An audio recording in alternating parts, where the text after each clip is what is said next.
নামাজে যা করা যায়, যা করা যায় না ও যে কারণে নামাজ ভঙ্গ হয়। প্রথমত, নামাজে যা করা যায়, কোনো কারণে নামাজে হাঁটা যা কিবলা থেকে মুখ ফিরানো হয় না, যেমন কিবলার দিকের দরজা খোলা, নামাজে বাচ্চা কোলে নেয়া, সাপ বিচ্ছু নামাজে মারা, প্রয়োজনে সামান্য এদিক সেদিক চোখ তাকানো, কান্না করা, পুরুষের তাকবীর ও মহিলাদের হাতে তালি দেয়া, ইমামের আগে ফাতিহা পড়া, আঙ্গুলের ইশারায় বা হাতের ইশারায় সালামের জবাব দেয়া, হাতের তালু জমিনের দিকে রাখবে, পিঠ উপরের দিকে রাখবে, কোনো প্রয়োজনে মুসল্লির ইশারা, আশ্চর্যের জিনিস দেখলে আলহামদুলিল্লাহ বলা, নামাজে বাম দিকে থুতু ও কফ ফেলা, মুসল্লির সম্মুখ দিয়ে চলাচল বন্ধ করা। দ্বিতীয়ত,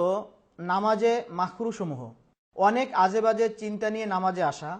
বা তার আগে পরে এমন কাজ আছে যা তাকে তাড়া করে, যেমন পেশাব পায়খানা করা, গ্যাস জমা,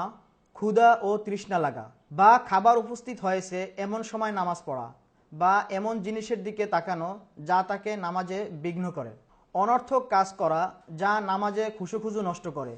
যেমন প্রয়োজন ছাড়া নাড়াচাড়া করা, দাড়ি, কাপড়, ঘড়ি ইত্যাদি নিয়ে নাড়াচাড়া করা,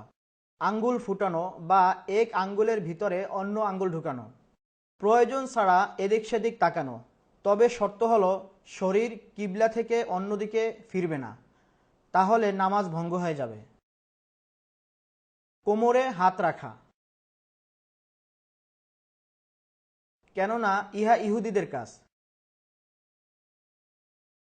মুখ ও নাক ঢেকে রাখা, কাপড় ও হাত ভাঁজ করা, পুরুষের চুল বেঁধে রাখা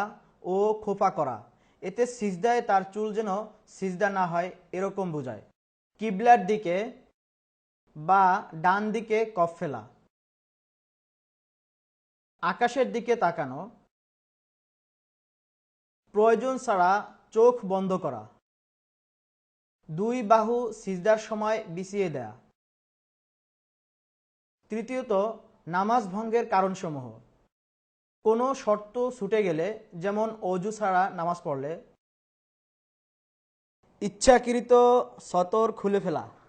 কিবলার দিক থেকে পুরোপুরি শরীর অন্যদিকে ফিরানো বা নিয়াত ছেড়ে দেয়া, কোনো রোকন বা ওয়াজিব ইচ্ছাকৃতভাবে ছেড়ে দেয়া, নামাজে আমলে কাসির বা অতিরিক্ত কোনো কাজ করা যা নামাজের অন্তর্ভুক্ত নয়, যেমন নামাজে হাঁটা,